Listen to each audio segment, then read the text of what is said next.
ay puno ng pagnanasa. Pinagkiskis niya ang kanyang mga kamay na parang langaw. Kumunot ang kanyang mga labi sa isang ngiting puno ng panganib at kasakiman. Basta't sasamahan mo ako.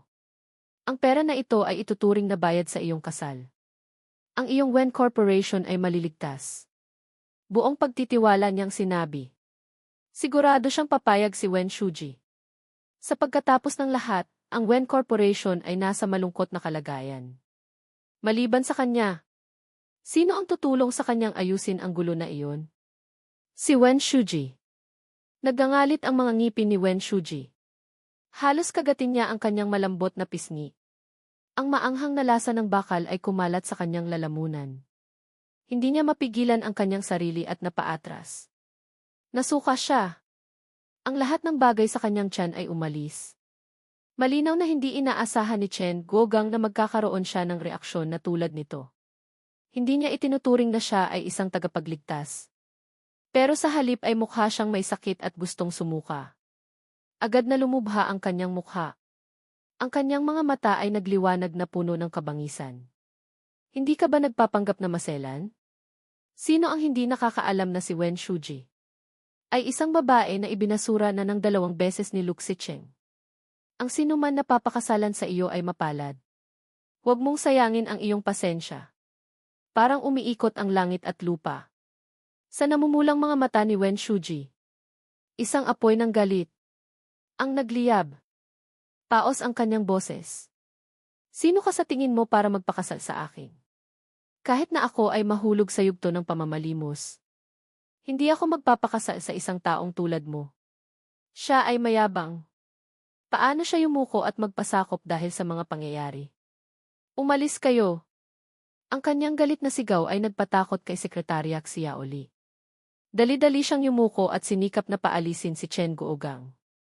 Pero iniwagayway niya ang kanyang manggas. Itinuro niya ang mukha ni Wen Shuji at malakas na sumigaw. Hindi ka marunong magpasalamat. Kaya walang lalaki ang nangangailangan sa iyo. Kung hindi ka sinundan ni Huai Chuan at sinubukang ligawan ka sa loob ng 10 taon at hindi nagtagumpay.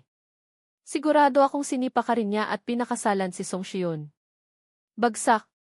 Isang malutong na sampal ang umalinggaw-ngaw. Ang huling nerbiyos. Sa ulo ni Wen Shuji, ang tinatawag na Buddhistic rational ay natanggal. Hinawakan niya ang kutsilyo sa mesa. Hinawakan ito sa kanyang kamay. Sa kanyang mga mata, nagliyab ang matinding hangarin na pumatay. Kung hindi ka aalis, hindi ako mag-aalinlangan na ipadala ka sa kabilang buhay. Hinawakan ni Chen Guogang ang kanyang pisngi. Nakatingin sa makintab na kutsilyo. Sa wakas ay ipinakita niya ang kanyang totoong takot. Habang gumagapang siya, tumakbo siya patungo sa kanyang buhay. Habang umaalis, hindi niya nakalimutang kunin ang lahat ng ginto. Bumulong siya, ikaw na hindi marunong magpasalamat. Pagkaalis niya, bumagsak si Wen Shuji sa lupa. Bumagsak ang kutsilyo sa sahig. Tumingin siya sa kawalan. Ang kanyang mga mata ay walang laman. Dala ang labis na kalungkutan. At kawalan ng pag-asa mula sa kaibuturan ng kanyang puso. Si Wen Shuji, na dating mayabang, ay naging isang tao na kahit na si Chen Guogang ay naglakas loob na dumihan siya. Pero ang mga salita na sinabi ni Chen Guogang ay paulit-ulit na umalinggaw sa kanyang tainga na parang isang karayom. Kung hindi dahil kay Huai Chuan, gugustuhin niya na makasama ako. Naaalala niya pala ako. Sa ganoong paraan pala nakaraan noong bata pa kami. Palagi siyang masidhi. Nang matanto niya na mayroon pala siyang damdamin para sa anak ng isang driver. Ang una niyang reaksyon ay ang tumakas. Si Wen Shuji ay mayabang. Hindi niya kayang tanggapin ang katotohanan na nakabuo siya ng damdamin para sa isang taong mababa ang kalagayan. Isang kahihiyan iyon para sa kanya. Kaya napilitan niya ang kanyang sarili na pigilan ang kanyang puso. Pilit niyang isinara ang sarili kay Lu Xicheng na may katulad na sitwasyon at katayuan. Pinilit niya ang kanyang sarili na mahalin ang lalaking iyon. Sa katunayan, nang sabihin ng sekretarya na si Lu Xicheng ay tumakas dala ang pera. Pagkatapos ng isang sandali ng sakit, Ang una niyang reaksyon ay ang makaramdam ng ginhawa. Ginhawa para sa ano? Hindi ito maintindihan ni Wen Shuji. Magulo ang kanyang isipan. Nagbalik ang maraming alaala. Noong araw na iyon, para hayaan si Shi na mag-aral sa ibang bansa. 3 araw na siyang umiiyak sa kanyang silid. Ako ang sumira sa pinto. At lumuhod para magmakaawa sa kanya na kumain. Bago siya mamatay sa gutom. Ako ay naging kanyang lihim na manliligaw. Nagtamasa kaming dalawa ng masayang gabi. Sa loob ng pamilya Wen, pinili niya ang aking mukha. Napuno ng pagpipigil. Dahil sa pagsubok, sinubukan niya ang aking limitasyon. Nang binuksan ko ang aking mahabang mga mata at tumingin sa kanya, hiniling ko na magkaroon ng katayuan. Gumuho ang kanyang puso. Pero ang biglaang pagbabalik ni Luke Sicheng ay sumira. Sa lahat ng kanyang plano, natakot siya. Umurong siya. Ang katotohanan ay nagpatunay na nagkamali na naman siya ng piliin. At sa pagkakataong ito, nahulog pa siya sa isang yugto ng kawalan. Ngayon, ang mga salita ni Chen Guogang ay muling nagpayanig sa puso ni Wen Shuji. Sa wakas ay napagtanto niya na ang aking posisyon sa kanyang puso ay lumampas sa kanyang sariling imahinasyon. Pero, sanay na siya sa akin na palaging nasa likod niya. Lumulutas ng lahat ng problema. Sa akin, para bang ang lahat ay madali. Walang makakapantay sa pakiramdam ng seguridad na binibigay ko. Pero nang mahuli siya sa konklusyon na iyon, naramdaman niyang ang kanyang puso ay mas payapa kaysa sa kanyang inaakala. Ang pagkalito at pangungutya na dati ay sumakan niya, ay naglaho sa hangin. Sa kanyang puso. Ngayon ay mayroon lamang iisang kaisipan, gusto niya akong makita. Sobrang miss na niya ako. Kukunin ko na sana ang telepono para tawagan ka. Nang maalala kong nakablock nga pala ako. Bahagyang kumibot ang sulok ng aking labi, tila mapait ng ngiti. Parang kinuyom ng lay ang puso ko. Matinding sakit na hindi ko mapigilan. Ngunit wala akong magawa. Napilitan akong tawagan ang aming katiwala para ipahatid ang abogadong si Ko. Ako mismo ang nagtimpla ng tsaa para sa kanya. Umaasa sa awa ng matanda para makamit ang aking layunin. Pagkaalis ko sa bahay ng mga on, agad akong nagtayo ng sarili kong kumpanya. 15 taong nagtrabaho sa Onshai Group. Ang aking karanasan ay higit pa sa isang simpleng tulong sa ASEAN. Ngunit kung hindi dahil sa pagtanaw ng utang na loob sa mga on, hindi ko sana sinayang ang napakaraming oras sa Onshai. Noong una, binibiro ako ng mga tao sa industriya. Sinasabing ako'y nagmamalaki at walang alam sa aking kakayahan. Inakala nilang ako'y nagmamataas. Ngunit unti-unti silang namangha. Nang mapagtanto nilang ang lalaking dati nilang hinahamak ay sa sarili niyang sikap.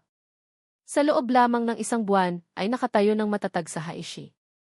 At sunod-sunod pa siyang pumirma ng mga kontrata na maihalaga ng likidong ari-arian na daan-daang milyon. Nagtatag ng network ng pamamahagi sa mga sikat na negosyo sa buong mundo. Ang mapa ng kanyang negosyo ay lumawak sa bilis.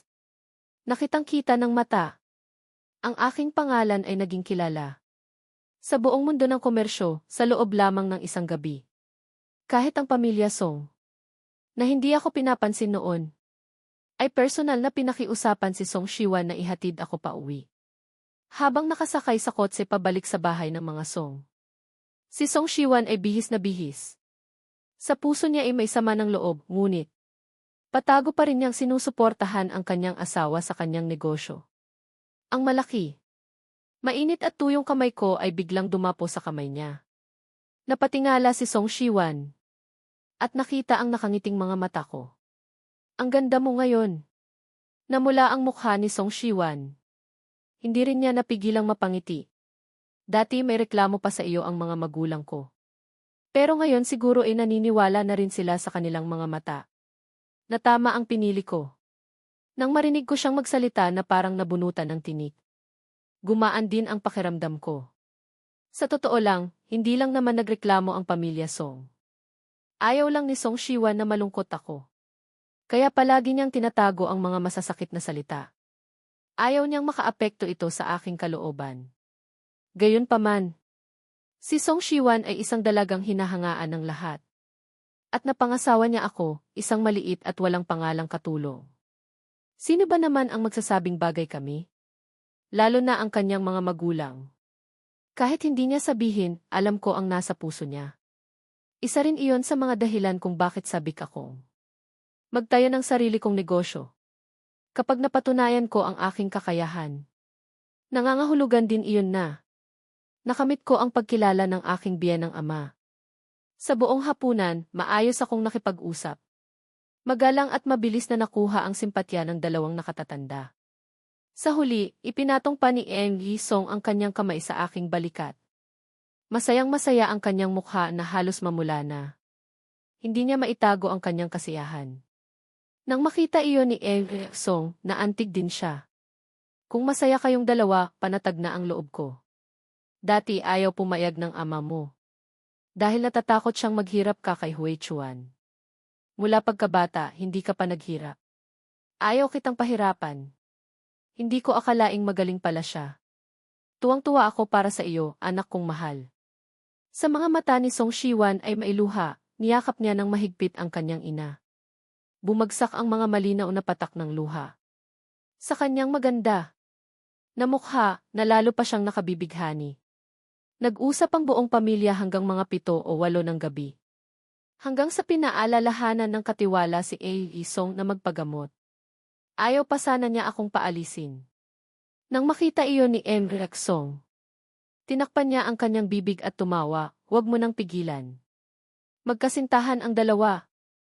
Namula ang mukha ni Song Shiwan na parang dudugo. Sinulyapan niya ang kanyang ina na nahihiya. Paglingon niya nakita niya ang pamumula ng aking mga mata. Nag-iwasan agad silang dalawa ng tingin. Tumawa si Yi-song habang hinihimas ang kanyang tiyan. Tinitigan niya kami ng mapagmahal. Tumango siya ng tumango na nagpapahiwatig ng kanyang kasiyahan. Sa gabi, habang nakatayo sa balkonahe, napatingin si Song Shiwan sa lalaking katabi niya. Sa akin. Malinaw at mainit ang mga linya ng aking mukha. Na parang lahat ng magagandang katangian ay nagtipon sa akin. Matanda na ang ama ko. Kapag masaya siya, ayaw niya na umalis agad ang bisita. Huwag kang mag-alala, ha? Bukas ang bintana. Pumasok ang malamig na hangin kasama ang mga unang nyebe ng taglamig. Na nagpagising sa isa. Ang kakaiba. Maingat. At kulang sa tiwala na pakiramdam ay nawala sa sandaling iyon. Hindi naman. Umiling ako at marahang ipinulupot ang scarf sa kanya at mumiti para panatagin siya. Karangalan ko na kinilala nila ako.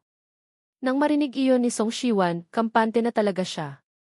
Pagpasok namin sa bahay, umupo ako sa aking mesa para magtrabaho. Nagtimpla siya ng tsaa at umupo sa tabi ko. Tahimik na nagbabasa ng mga dokumento sa Ingles. Nagkakaintindihan kaming dalawa. Walang nanggugulo. Nagpapalitan lang kami ng mga tingin na puno ng pagmamahal. Sa tahimik na kapaligirang iyon. Sa unang pagkakataon, talagang nagbukas kami ng aming mga puso at nagkwentuhan. Ikinuwento ko ang maagang pagkamatay ng aking ina. Nainampon ako ng mga on at ginawang ampon na anak. Pagkatapos ay napasok ako sa magulong relasyon. Sa loob ng 15 taon kasama si On Shuju. Mula pagkabata. Tinuruan ako na lahat ng bagay ay dapat nakasentro sa dalaga. Sanay na ako sa paglilinis ng kanyang mga kalokohan. Sa pagpapatawad sa kanyang mga bisyo at pag-ugali. Nakitaan ng pagkabahala ang mukha ni Song Shiwan. Walang kamalay-malay na humigpit ang kanyang mga daliri, punong-puno ng pagkahabag ang kanyang mga mata. Tumayo siya at umupo sa tabi ko. Marahang ipinatong ang kanyang kamay sa likod ng aking kamay. Huwag kang mag-alala, hindi kita sinisisi sa mga nangyari dati. Wala kang magawa noon. Pagkatapos, kusang loob niyang ikinuwento ang tungkol sa kanyang dating kasintahan. Noong nag-aaral pa siya sa ibang bansa, ikinuwento niya ang mga bagay na nagawa niya ng siya'y nabighani sa panlabas na anyo. Para lang mapasaya ako. Sa huli, ang kanyang mga mata ay naging malambot na parang tubig. At tinitigan niya ako ng husto na halos matulala ang isa. Ko Hui Chuan. Ayokong maging panandalian lang sa buhay mo. Gusto kitang makasama hanggang sa huli. Humihip ang malamig na hangin na nagpatumba sa mga nyebe sa mga sanga. Ang bawat piraso ng nyebe ay tumama sa lupa, na lumilikha ng paulit-ulit na tunog. Ngunit hindi nito kayang takpan ang tunog ng aking puso na kumakabog na parang kulog. Bago ako magnegatibo 28 taong gulang, palagi kong sinisisi ang aking kapalaran. Parang hindi makatarungan at malupit ito sa akin. Pakiramdam ko'y walang magandang bagay sa mundo ang may kinalaman sa akin. Ngunit ngayon, sa tingin ko, kung lahat ng kasawian sa nakaraan ay para lang makilala ko si Song Shiwan, handa kong tanggapin ang lahat. Nang matanggap ko ang tawag mula kay Koshu, nasa pulong ako sa kumpanya. Ngayong maayos na ang takbo ng kumpanya, wala na akong oras para huminga. Gumamit ako ng estratehikong pananaw para palawakin ang plataporma ng komersyo sa ibang bansa. At hindi ako nakipagkumpetensya ng direkta sa mga matagal ng kumpanya. Sa halip, pinili ko ang sarili kong landas na mas matalino para makahanap ng lugar. Sa halip na sumali sa malupit na labanan, pinili ko ang ibang daan. Isang daan na walang sinuman ang naglakad. Sa likod ng daang iyon, hindi lamang nakatago ang malaking kita. Ngunit nangangahulugan din ito na kailangan kong magsakripisyo ng daan-daang libong beses kaysa sa iba. Sa kabilang banda, ang Onshay Group sa oras na ito ay tahimik na tahimik. Nakita ng mga dating empleyado na magulo ang sitwasyon. At nagunahan silang magbitiw. Hindi rin nag-atubiling magbenta ang ilang mga shareholder ng mga stock sa mababang presyo. Sa loob lamang ng isang gabi, libo-libong bilyon ang nawala sa halaga ng mga stock ng Onshay. Napilitan si On Shuju na ipagbenta ang kanyang mga sasakyan para mapanatili ang mga stock. Kasabay nito ay nagsara siya ng maraming mga subsidiary company. Ang Onshay Group, pagkatapos ng 15 taon, ay muling nahaharap sa bangkarota. Pagkatapos kong makipagkita kay Koshu, agad kong ipinaalam kay Song Shiwan. Nagkataon na si Song Shiwan ay may lektura sa isang akademikong forum. Kaya personal siyang pumili ng maraming mahahalagang regalo. At pinakiusapan akong ibigay sa biyenan kong ama. Ang pagiging maasikaso na iyon ay napakahusay na walang makapipintas. Bago ako umalis, nakaramdam ako ng pagkabalisa. Kaya hinila ko si Song Shiwan at paulit-ulit ko siyang pinagsabihan. Hanggang sa bahagya siyang tumawa at sinuntok ako.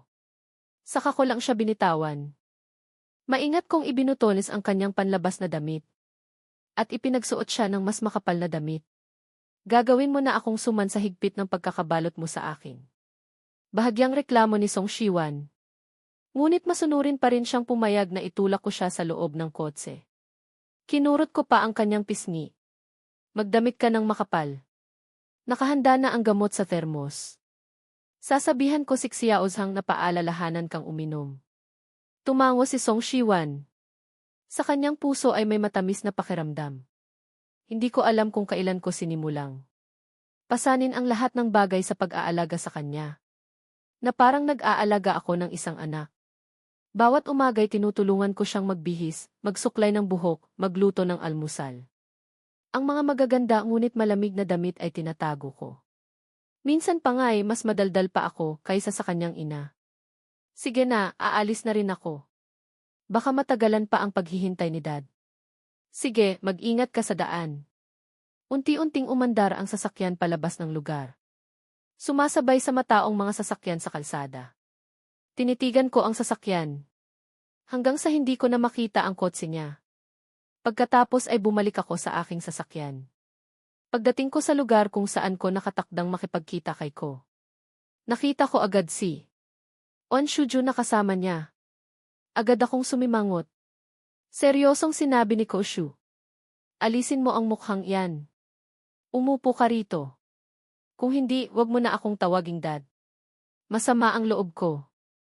Napilitan akong pumili ng lugar na malayo kay On Shuju. Para umiwas at para mag-ingat. Nang makita niya akong umiwas, bahagyang kumirot ang puso ni On Shuju. Ibinaba niya ang kanyang chopsticks. Ikinrus niya ang kanyang mga braso at tahimik na tinitigan ako ng ilang segundo. Nang nakangiti ngunit hindi naman talaga. Tutal, 15 taon din tayong magkasama. Hindi ba pwedeng magkwentuhan man lang? Wala na tayong dapat pag-usapan. Tumayo ako at tatalikod na sana. Nang pigilan ako ni Koshu na umupo. Akala mo ba porket umalis ka sa pamilya? On ay kaya mo nang gawin ang gusto mo? Hindi na kita kayang kontrolin? Habang nagsasalita, lumabas si Koshu. Nasa labas ang pinto at nakakandado. Wala akong kahit isang pagkakataon para umalis. Nang makita ni On Shuju ang aking galit, bahagya siyang tumawa. Siya mismo ang nagtimpla ng alak para sa akin. Umupo ka. Huwag kang magmadali. Haplos niya ang aking suit. Dahan-dahan niyang idinampi ang kanyang daliri sa aking baba. Bahagyang kinamot iyon. Hindi naman ganoon kagwapo para mabaliw si Song Shiwan sa iyo. Anong? Ginamit mo para mahalin kanya ng ganoon at magpakasal sa iyo. Siguro magaling ka lang sa kama. Kapag nagsasalita siya, parang sunod-sunod na pumupukol ang mga salita. Nang walang tigil, agad kong inalis ang kanyang kamay. At kinuskos ang aking baba, na parang dumikit ang maruming bagay doon. Hindi dapat makialam si Ji-on sa mga personal kong bagay. Ngumisi si On Shuju. Nilagok niya ang alak at ibinagsak ang baso sa lupa. Namumula ang kanyang mga mata. Kohui Chuan. 15 taon tayong natulog ng magkasama. Akala mo ba porket nagpakasal ka sa iba ay pwede mo na akong kalimutan? Ano ang 15 taon na iyon? Tinitigan ko siya ng malamig. Wala nang lambing o panghihinayang. Sa halip, mayroon ng matinding pagkasuklam. Ako ang nabulag. Malamig ang aking boses. Na may kalupitan at determinasyon na parang matalas na kutsilyo. Nahihiwa sa kanyang puso. Ito ang magpapadugo sa kanya. Hindi ako naniniwala. Dati mahal na mahal mo ako. Hindi ako naniniwalang basta mo na lang ako bibitawan. Ito ang huling pagkakataon mo. Kung babalik ka sa akin, hindi ko napapansinin ang mga nakaraan. Basta bumalik ka.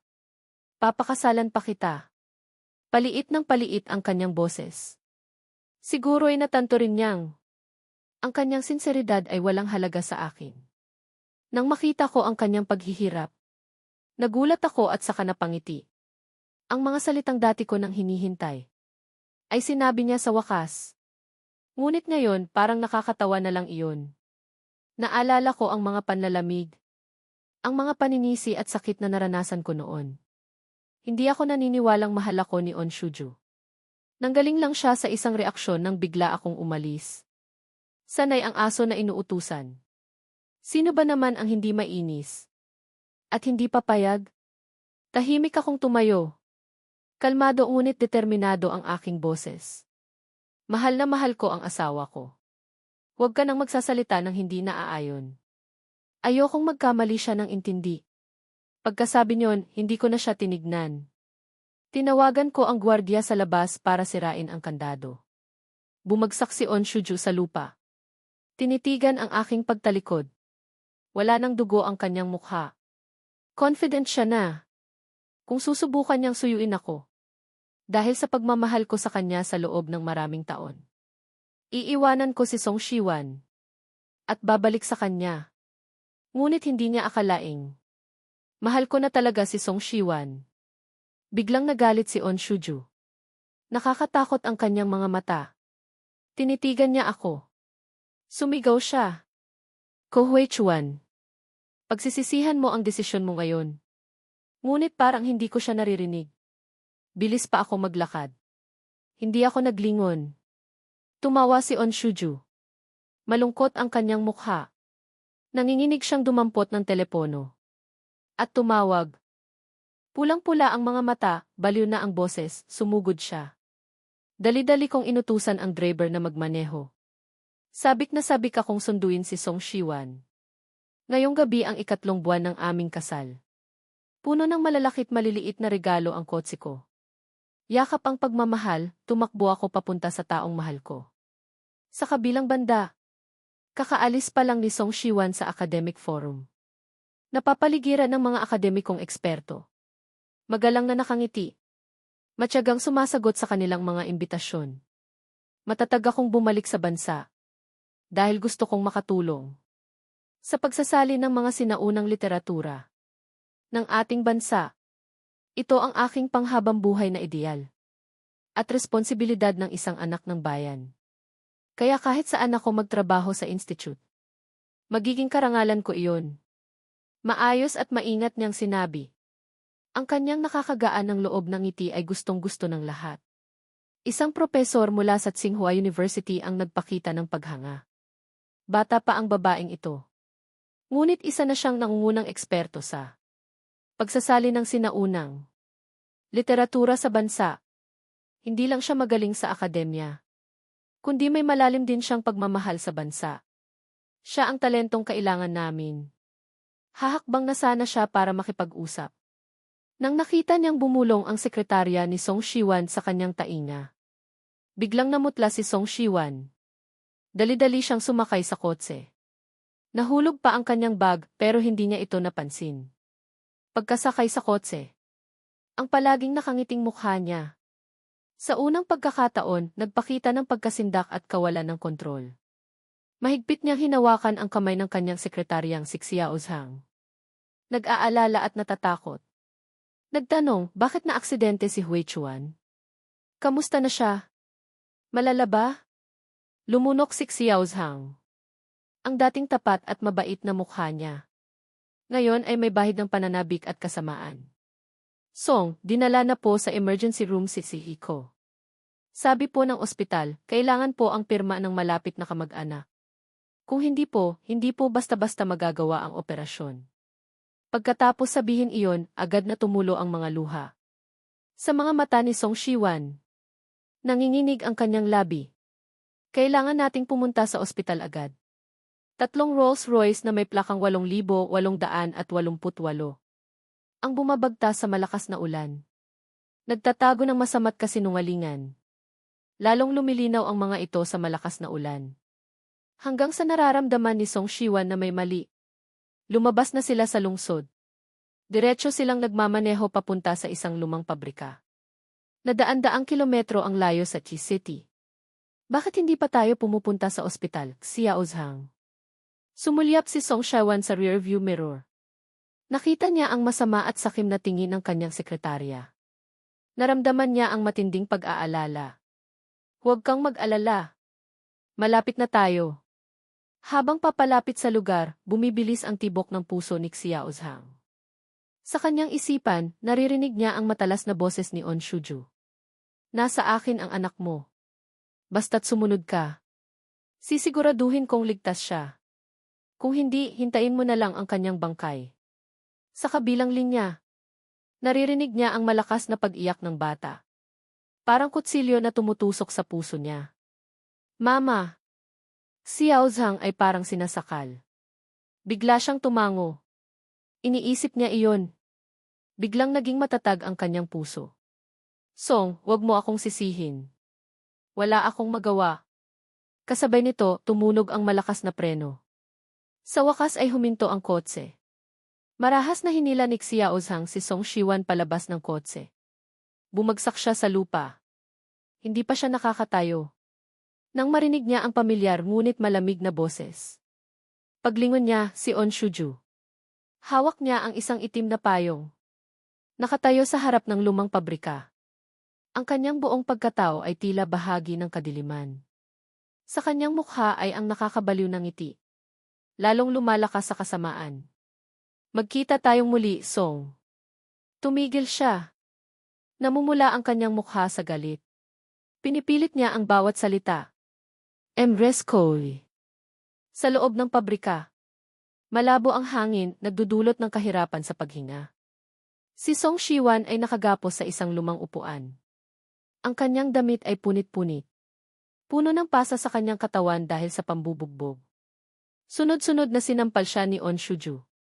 Malakas na tumunog ang mga sampal sa pabrika.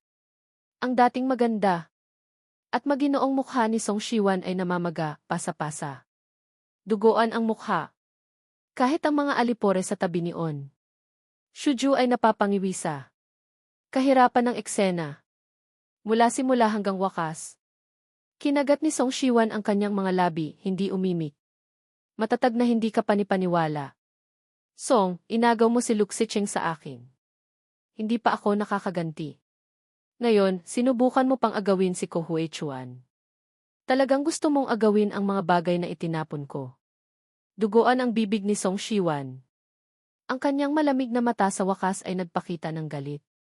Tinitigan niya ang babaeng nasa harapan niya, na parang sinapian ng demonyo.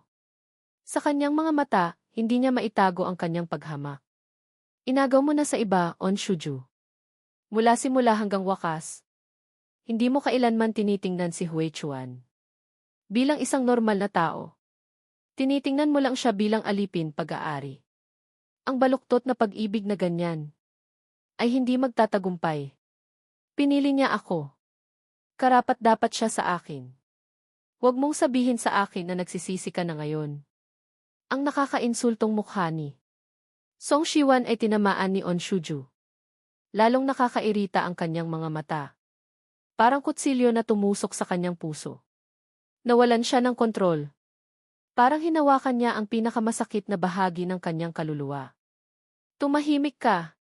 Nang dumating ako, iilan lang ang natitira sa lugar. Hindi ko makita si Song Shiwan. Biglang kumirot ang puso ko. Isang malakas na pag-aalala ang pumuno sa akin. Hinawakan ko ang isa sa kanila. Nakakatakot ang aking mukha. Nagmamadaling tinanong, nasaan si Song Shiwan? Nasaan siya? Ang taong iyon ay ang propesor mula sa Tsinghua University. Ibinigay niya ang bag ni Song Shiwan sa akin. At kinuwento ang nangyari. Sinabi ng sekretarya. Sa kanya, may nangyari kay Cole. Pagkatapos dali-dali siyang umalis. Biglang bumigat ang puso ko. Pagkatapos ng isang segundo, tumunog ang telepono ko. Tumatawag si On Shuju. Ang mga salita mula sa kabilang linya. Ang direktang sumira sa huling pag-asa ko. Ang boses ng babae ay magaan na parang tumatawa. Ko, kung gusto mong mabuhay, puntahan mo ako sa lumang pabrika. Alam mo naman kung saan iyon. Nanginginig ang kamay ko. Nahulog ang telepono sa lupa. Nadurog ito. Pinulot ng gwardiya ang aking telepono na may maputlang mukha. Nanginginig siyang nagsabi, ayon sa aming pagsisiyasat. Pagkatapos dalhin ang asawa palabas ng lungsod. Wala na kaming kontak sa kanya. Sa ngayon, hindi namin matukoy ang kanyang kinaroroonan. Ipinikit ko ang aking mga mata at pinilit ang aking sarili na kumalma. Pagkatapos may malamig na mukha. Ako mismo ang nagmaneho papunta sa labas ng lungsod. Bumubuhos ang malamig na ulan ng taglamig sa salamin ng kotse. Lumilikha ng mapurol na tunog. Pinipigilan ako nito hanggang sa hindi ako makahinga. Habang papalapit ang mga pamilyar na lugar, hindi ko mapigilang mapahinto. Ito, ang lugar kung saan nakatira ang lolo ni On Shuju noon. Dito nakatago ang aming maliliit. Ngunit matatamis na alaala ni On at ako. Noong nabangkarote ang pamilyang On. Para makaiwas sa mga nangungutang. Dinala ko si On Shuju sa lumang apartment na ito. Namuhay kami na parabang nakahiwalay sa mundo. Ano man ang gawin ko. Parang maliit na buntot siya. Palaging nakasunod sa akin. Ngunit ng panahong iyon, ang dalagang tagaon na nawalan ng ama. Ang nag-iisang taong maaasahan niya ay ang nakatatandang kapatid na lumaki sa kanya. Ako. Mabilis na lumalim ang aming relasyon. At dito, naranasan namin ang aming unang tag-ulan. Sa sandaling ito, nakatayo si On Shuju sa terasa. Nakatingin sa akin. Ang lalaking nakasuot ng pormal ay unti-unting umakyat sa hagdanan. Sadyang pinili niya ang lugar para makipagkita sa akin. Dahil may motibo siya. Sa kanyang puso, umaasa pa rin siya. Iniisip pa rin niyang mahal ko siya. Gusto niyang gamitin ang mga alaala para lumambot ako. Ngunit pagkatapos kong umalis sa On Corporation, maayos na maayos ang lahat. Umakyat ako sa tuktok ng tagumpay. Hindi na ako ang mahiyain na katulong noon. Ang aking buong pagkatao ngayon ay napakalakas. Na natatakot ang iba. Kahit mag-isa ako rito. Hindi man lang maglakas loob na kumilos ang mga tulisan. Isang tingin ko lang ay sapat na para manginig sila. Lalong nadurog ang puso ni On Shuju. Ang ganoong kagaling na lalaki. Dapat sa kanya lang. Ngunit ngayon, inagaw na sa kanya ng iba. Nakatayo roon ang lalaki na may malamig na mukha. Malamig ang kanyang mata ngunit pulang-pula. Pakawalan mo siya. Pakiusap. Nang makita ang hitsura. Kung nasasaktan para sa kanyang asawa, si On Shuju, ay nakaramdam ng bato sa kanyang dibdib. Hindi siya makahinga. Ang tanong ni On Shuju ang nagpatigil sa akin. Nang harapin ang namumula sa luha na mga mata ni Song Shiwan, bigla akong naging mas matatag kaysa dati. Mahal ko siya. Sa mga mata ni Song Shiwan, mailiwanag ng kapanatagan. Pagkatapos, bumagsak ang mga luha ng kaligayahan. Nasaksihan ni On Shuju ang lahat. Agad na naging pangit ang kanyang mukha. Puno ng matinding selos at galit, na halos lamunin ang kanyang buong pagkatao. Agad siyang nag-utos na dalhin si Song Shiwan at bitayin. Bitayin sa gilid ng terasa. Nanginginig at naguguluhan ang buong katawan ni Song Shiwan. Ang dating maganda at marupok na mukha. Ngayon ay halos walang dugo. Humahagulgol ang hangin. Ang lubid na matibay ay lumilikha ng nakakatakot na ingay. Nagdulot ito ng takot sa lahat na nakasaksi. Hindi ko na mapigilan ang aking sarili. Hinawakan ko ang aking kamao at galit na sumigaw, On Shuju. Ano ba talagang gusto mo? Kinuha ni On Shuju ang singsing na ruby na nawala. At natagpuan niya ulit. Tinitigan niya ako na parang sinapian. Sa kanyang mga mata ay ang malalim na sakit. Gusto kong hiwalayan mo siya at bumalik ka sa akin. Sa sandaling ito, wala na siyang pagmamataas. Masasabi pang napakababa ng kanyang loob. Hindi. Nagsisisi ako, Wei Chuan.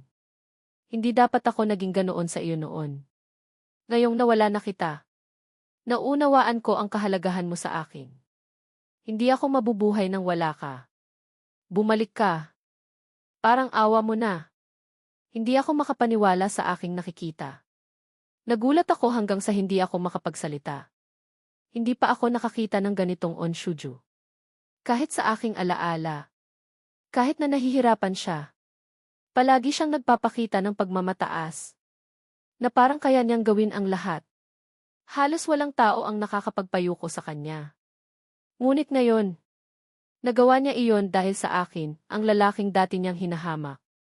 Nakiusap siya para patawarin ko siya. Nakakalungkot. Sa sandaling nakita ko si Song Shiwan na pinahirapan. Nawala ang huling piraso ng pagmamahal ko para kay On Shuju. Noon, mahal ko siya ng higit pa sa buhay ko. Ang hiling ko ay makasama siya. Protektahan siya at pasayahin. Dahil sa kanya, tinanggihan ko ang maraming alok na trabaho. Naging masaya ako na maging isang walang pangalang katulong sa kanyang tabi. Tinutulungan siya sa lahat ng mga problema. Sa kumpanya. Mula simula hanggang wakas, hindi ako umasa ng kapalit. Umaasa lang ako na sa paglipas ng mga taon, magkaroon kami ng respeto sa isa't isa. Ngunit hindi ko akalaing babaliw siya hanggang sa kidnapin niya ang aking asawa. At pahirapan ng ganito. Ang kanyang aksyon ay lumampas na sa aking limitasyon. Sa sandaling ito, sa aking paningin, si On Shuju ay pinatay na. On Shuju, nakakadiri ka. Ang mga salitang iyon ay parang matalim na kutsilyo na tumusok sa puso ni On Shuju. Lalo pa itong kinaladkad. Nagdulot sa kanya ng labis na sakit. Halos hindi niya na kayang suportahan ang sarili niya. Sinubukan niyang panatilihing matatag ang kanyang sarili para hindi ipakita ang kanyang kahinaan. Tumingala siya hawak ang isang maliit na kutsilyo. Iwinagayway niya ito papunta sa lubid na nakabitin kay Song Shiwan sa gilid ng terasa. Kung hindi ka babalik sa akin, hindi rin kita papayagang makasama ang babaeng ito.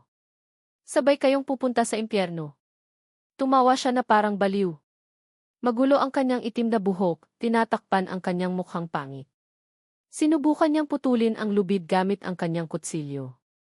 Muntik na maputol ang lubid. Sa sumunod na segundo, nakaramdam siya ng masakit sa kanyang likod. Sumugod ako papunta sa kanya at sinipa siya. Ang lakas ay halos makabasag ng kanyang tadyang. Dumura si On Shuju ng dugo. Umiyak siya sa sakit. Tinitigan niya ako habang inililigtas ko si Song Shiwan. Nagyakapan kami.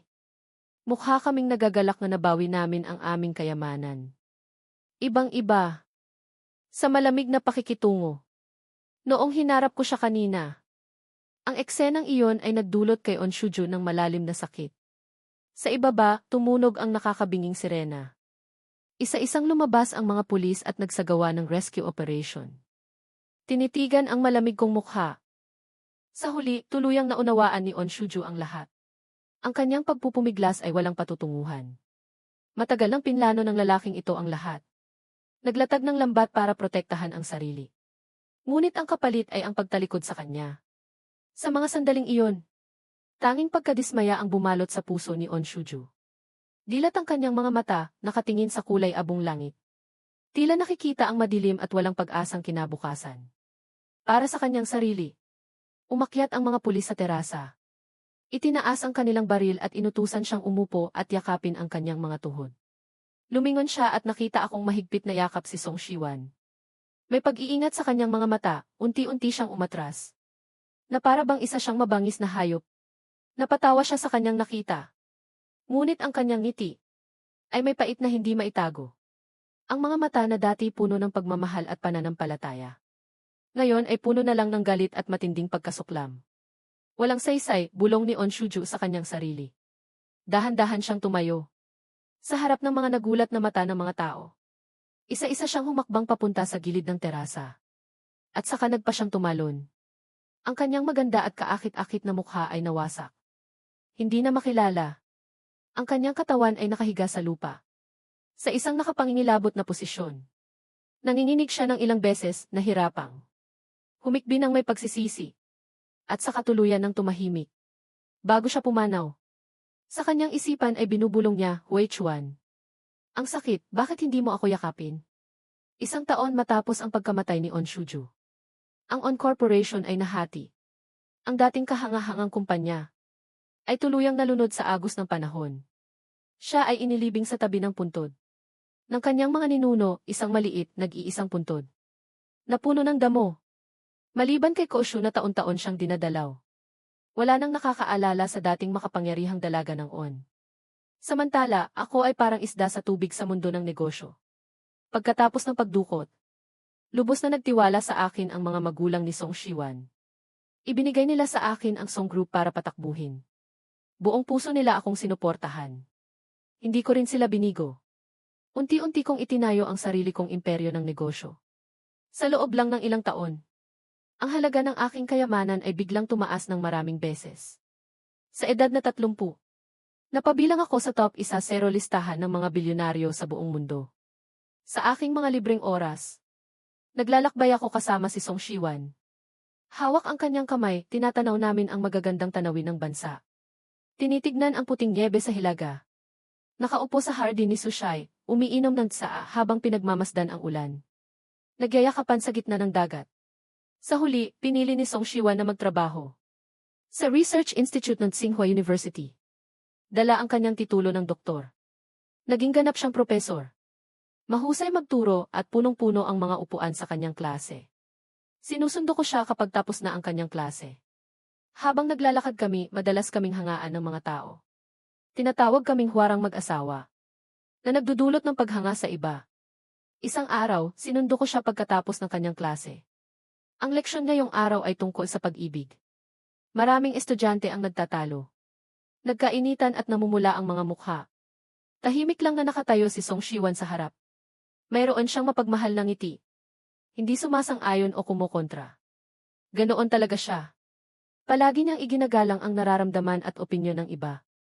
Sa sandaling iyon, napansin ng isang estudyante na nakatayo ako sa likod. Nagbiro siya sa kanyang guro. Song, sabi nila napakaganda raw ng relasyon ninyo ng asawa ninyo. Pwede niyo bang ibahagi ang sikreto para mapanatili ang pag-ibig? Sandaling natigilan si Song Shiwan. Pagkatapos ay tumingin sa akin na may pagmamahal. At nag-uumapaw na pagmamahal. Umiti siya at sumagot. Kung sapat ang lalim ng pagmamahal ninyo sa isa't isa, malalagpasan ninyo ang lahat ng paghihirap. Naramdaman kong kumirot ang puso ko. Kusang loob kong kinuha ang kanyang bag. Magkahawak kamay kaming bumalik sa bahay. Tara na, umuwi na tayo.